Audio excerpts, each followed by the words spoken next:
Senhoras e senhores ministros, eu vou iniciar essa sessão fazendo um registro.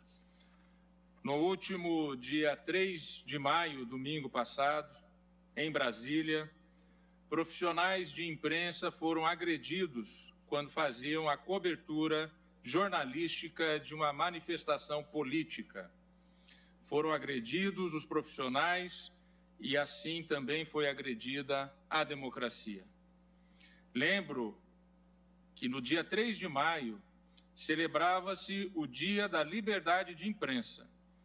A data comemorativa foi definida pelas Nações Unidas em homenagem ao artigo 19 da Declaração Universal dos Direitos Humanos, que diz o seguinte, o artigo 19, abro aspas, todo ser humano tem direito à liberdade de opinião e expressão.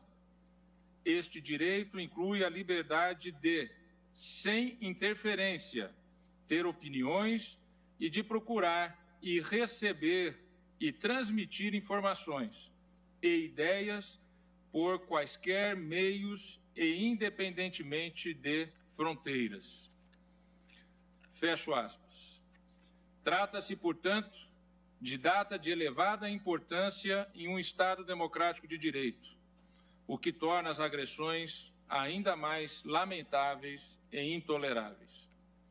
Por isso, em nome da Corte, gostaria de deixar registrado na ata desta 10ª sessão ordinária do plenário o nosso repúdio a todo e qualquer tipo de agressão aos profissionais da imprensa, devendo a conduta dos agressores ser devidamente apurada pelas autoridades competentes.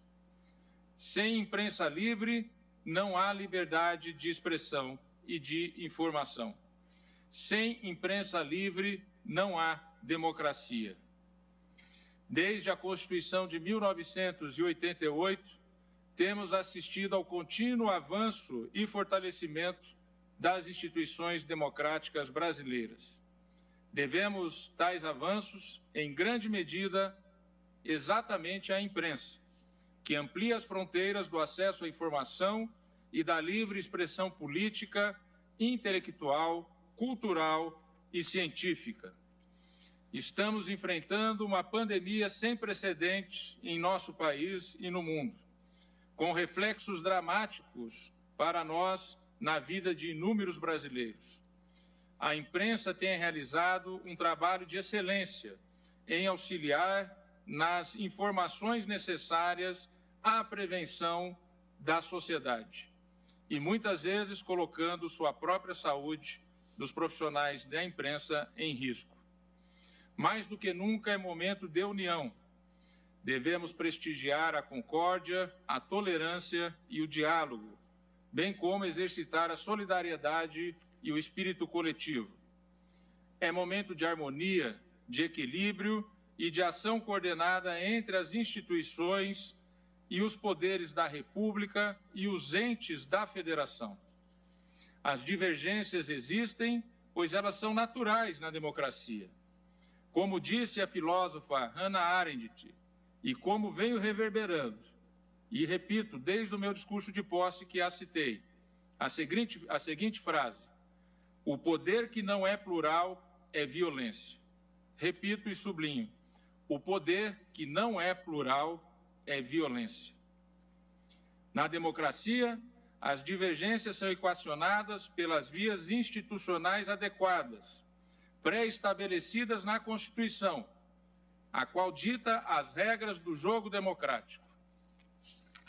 Recordo que as irresignações contra decisões deste Supremo Tribunal Federal se dão por meio dos recursos cabíveis, jamais por meio de agressões ou de ameaças a esta instituição centenária ou a qualquer um dos seus ministros individualmente. O Supremo Tribunal Federal é o guardião máximo da Constituição Federal e das leis. É a última trincheira da defesa dos direitos fundamentais e dos direitos humanos em nosso país. Neste momento delicado de nossa história, esta Suprema Corte segue trabalhando arduamente, por meio de julgamentos à distância, priorizando a apreciação das questões relativas à pandemia. Até há poucos instantes, haviam sido registrados 1.660 processos e já proferidas 1.473 decisões desta Corte acerca da pandemia.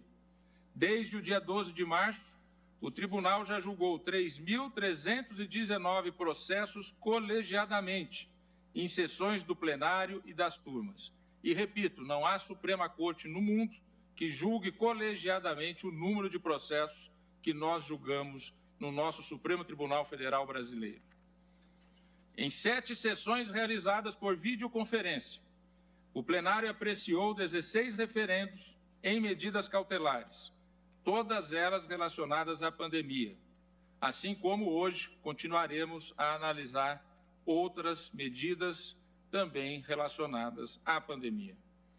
Estamos trabalhando para garantir a segurança jurídica, a fim de que cruzemos este momento dramático do país, tendo como prioridade a defesa da saúde e da vida das pessoas, aliada à defesa do emprego e da capacidade produtiva.